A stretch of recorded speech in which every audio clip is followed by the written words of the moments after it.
y les agradezco a las personas como al Instituto Nacional de Patrimonio Cultural, a la Prefectura y al Museo Amantes de Sumba, porque desde la pandemia que tuve que emigrar a esta provincia no han hecho más que tomarme en cuenta. Y ahora, pues ahora en público me siento mucho más halagado. Ahora les cuento. Cuando era niño yo tuve unos padres que me contaban muchos cuentos, y por eso cuando fui al colegio me gustó mucho. Ya no me gustaba solamente los cuentos, las leyendas y los mitos, sino que también me gustó la historia. Pero luego ya le cogí gusto y comencé no a enseñar historia, sino a enseñar a que los chicos escriban la historia del país, pero primero, claro, la historia personal, porque el hombre es la medida de todas las cosas y el punto de partida para cualquier acción humana. Vine al Amantes de Sumba, al museo, y estando aquí tuve una inspiración. Y oyendo a la participación de las dos señoras que expusieron aquel día, comencé a coger apuntes como loco. Y entonces dije, voy a escribir sobre lo que ellas dicen. Y me fui a la casa y me senté a escribir, y una amiga le contó a la señora directora de aquí que yo había escrito un cuento y que estaba, si es que yo lo podía leer acá. Y me dijo que bueno, y entonces se lo voy a leer. Los Amantes de Sumba. La tarde del 31 de octubre, día de brujas, se me ocurrió y decidí hacer un embrujo bueno a la directora encargada del Museo Amantes de Sumba. Así que, aprovechando el ajetreo, ingresé casi a la hora del cierre. Me escondí en el horno de pan. Vino el cambio de guardia, nadie constató presencias extrañas y me dispuse a planificar y poder vivir un especial encuentro. A la hora de los muertos, abrí la puerta del cementerio Vega con una llave maestra elaborada con un huesito de muerto y esperé frente a la urna donde reposan los famosos y aburridos amantes. Toqué el cristal con la llave del cuento y nada. Se hicieron los sordos. Toqué la segunda vez y más nada. Pero como la esperanza es lo último que se pierde, así que, como aprendiz de brujo, toqué la tercera vez con mucho tembleque y se produjo la anticipada resurrección.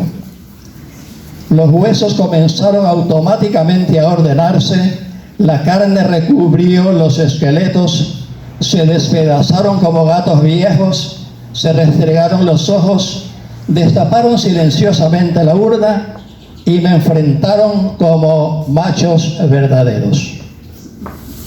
Me exigieron identificación y comenzamos a hablar con señas, ya que nuestros lenguajes eran totalmente diferentes.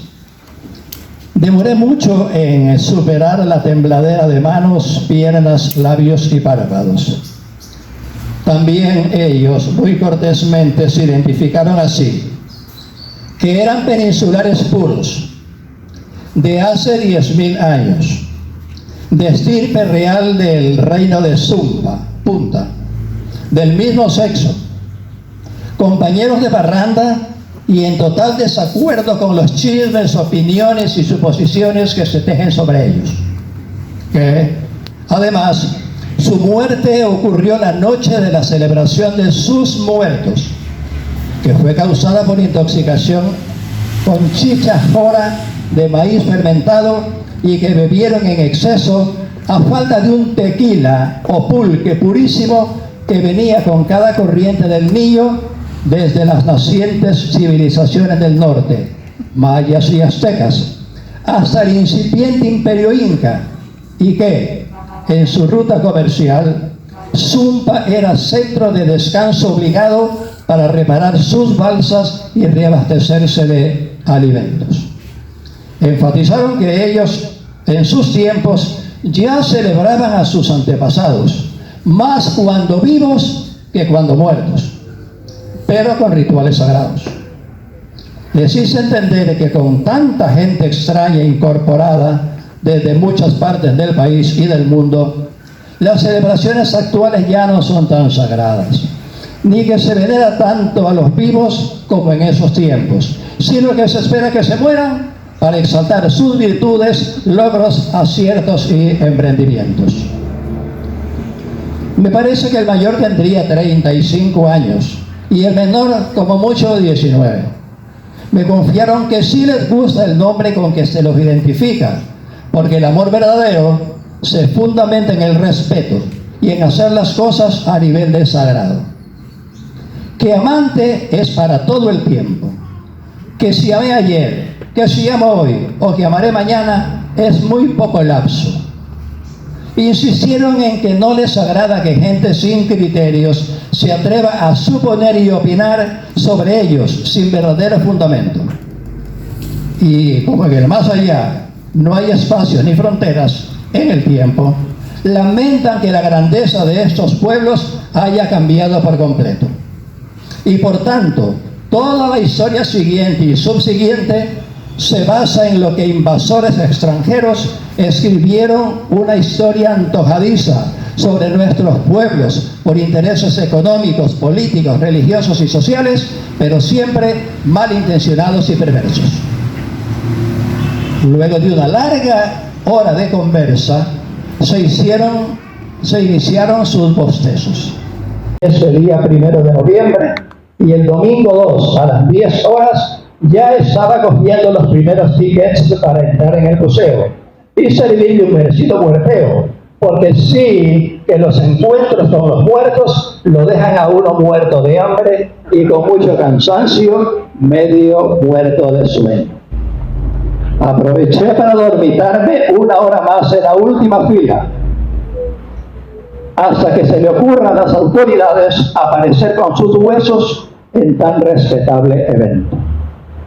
En conclusión, y como esta experiencia no es común, usual o normal, según los doctos entendidos del sentido común, yo la escribo solamente para usted, por si haya desarrollado inteligencia espiritual, a fin que pueda leerla y compartirla en algún momento. Y saben que mi embrujo bueno resultó re bueno, ya que logré que la vicealcaldesa comprometa públicamente a la ministra de Cultura para que a la señora directora, 10 años encargada del museo, se le tramite su merecido, su esperado, su titular nombramiento. Esto arrancó aplausos y mi convencimiento, que como aprendiz de brujo no soy tan elemental, pues se cumplió mi hechizo bueno. Y se acabó.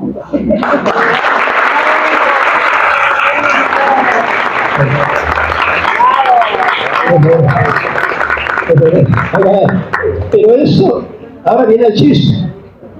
Yo tengo acá viviendo desde la pandemia. Y como el que quiere besar busca la boca, yo andaba buscando que me tomen en cuenta y golpeé hasta puertas. Y un día el señor presidente de la Casa de la Cultura, aquí presente, me invitó.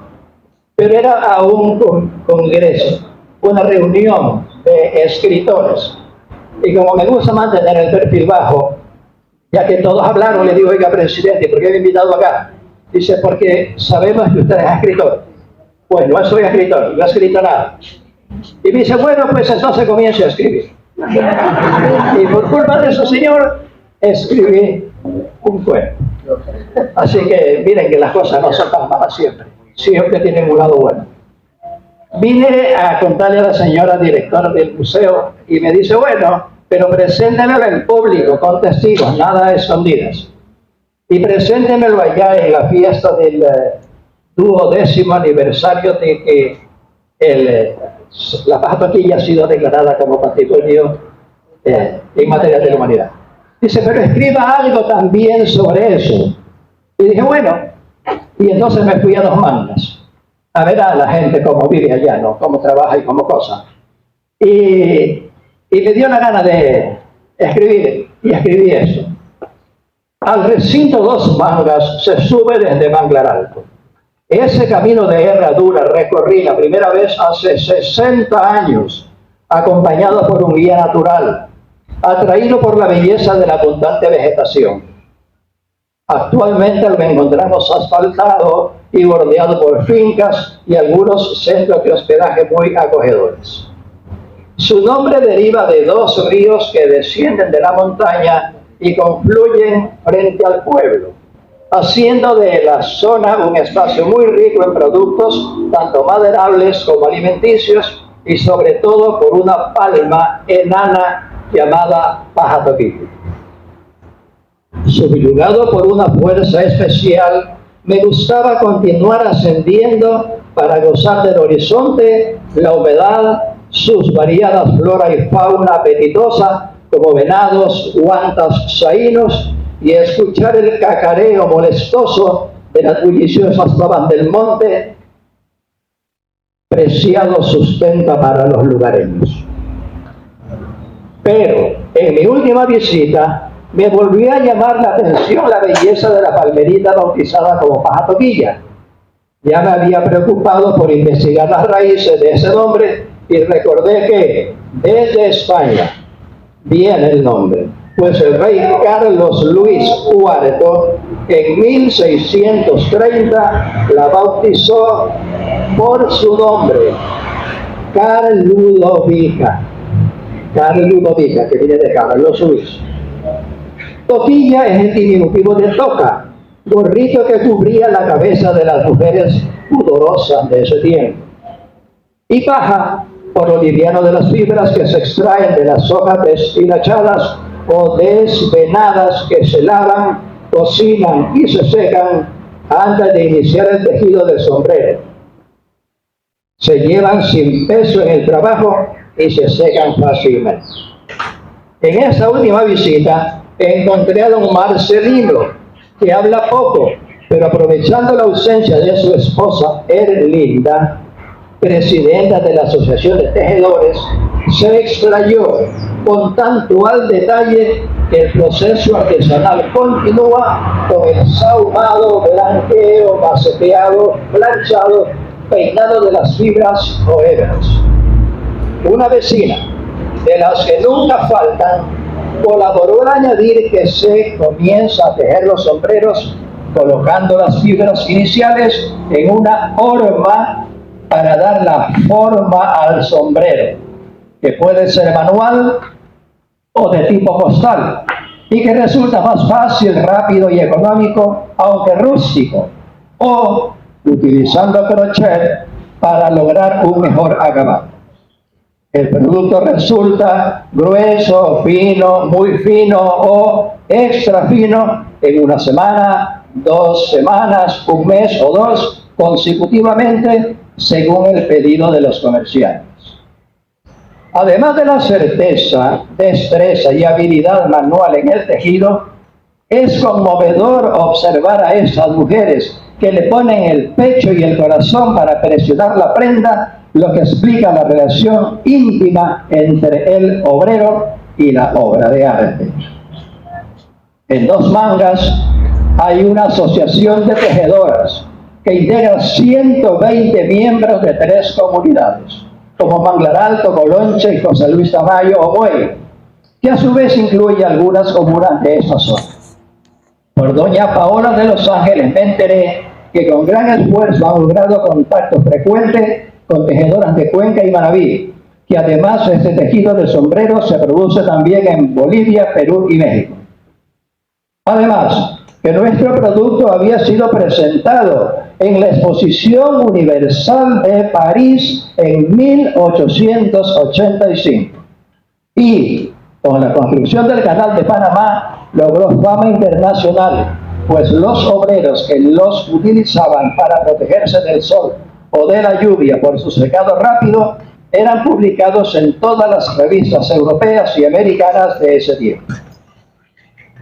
Los sombreros salían por el puerto de Manta, por la cercanía a los talleres familiares de Montecristi, pero se los conocía en Europa erróneamente como sombreros de Panamá. Y nos costó darles una verdadera y justa partida de nacimiento.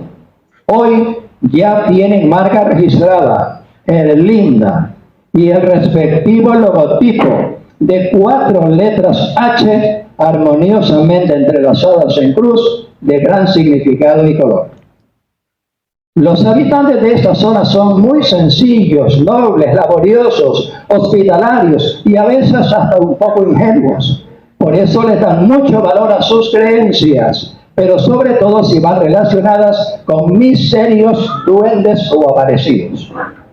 Por supuesto, todos en Dos Mangas, Barcelona, Sinchal, Colón, Checadiate, Mangar Alto y todas las comunas dedicadas a esta artesanía saben que no se puede ir a la montaña a recoger cogollos de la palma en días festivos de santos patronos celosos como San Jacinto, San Antonio y otros venerados en las citadas poblaciones. Don Vicente Alejandro, por dárselas de valiente, se fue a la montaña a buscar la materia prima para tejer sombreros. Era el día de celebración del Buen Pastor y pasó por un lugar especial que todos lo esquivan y que le llaman el Encanto por las raras vibraciones que se sienten. El hombre se confundió y no encontraba el camino de regreso, por lo que se dieron los comuneros en su búsqueda y no pararon hasta encontrarlo al día siguiente. Eso les ha pasado también a otros comuneros, pero en el caso de don Vicente parece que ya estaba un poquito desorientado antes de subir. En mis viajes de hace 60 años también pasé por la zona. Escuchaba leyendas del Tintín, el Carro Encantado, la Llorona, la Dama Tapada o las velitas en el aire, pero nunca tuve la suerte de encontrar nada al respecto. Pero les confieso que algunas veces al pasar por Pajiza, antes de llegar a Dos Mangas, por los búhos o perros negros, algunas veces me oriné de bien. Y si alguien no quiere creer en esta historia y esta experiencia tenebrosa, lo invito a recorrer ese camino entrada la noche de un viernes. Subiendo desde Valdivia, varias veces visité Sinchal. Su nombre se deriva de que sin poncho, sin chal y sin chalinas gustaban vestir sus pobladores, a diferencia de los visitantes de Cuenca, Cañar o Riobamba que querían conocer estas acogedoras tierras. Supe, por doña Pascuala, que un sacerdote español de Barcelona, de apellido Fornel, había evangelizado algunas poblaciones y por el recuerdo de su lejano lugar de origen, la comuna junto a Sinchal hoy lleva ese nombre, Barcelona. Aquí en Barcelona existe la Casa de Exposiciones de Productos de Paja, donde podemos observar diferentes tejidos, además de sombreros. En cada pueblo se aplican ahora técnicas diferentes, ya que en épocas anteriores, para fijar el color, utilizaron limón, sal y otras pinturas obtenidas de raíces, cáscaras o semillas vegetales, como achiote o incluso cúrcuma.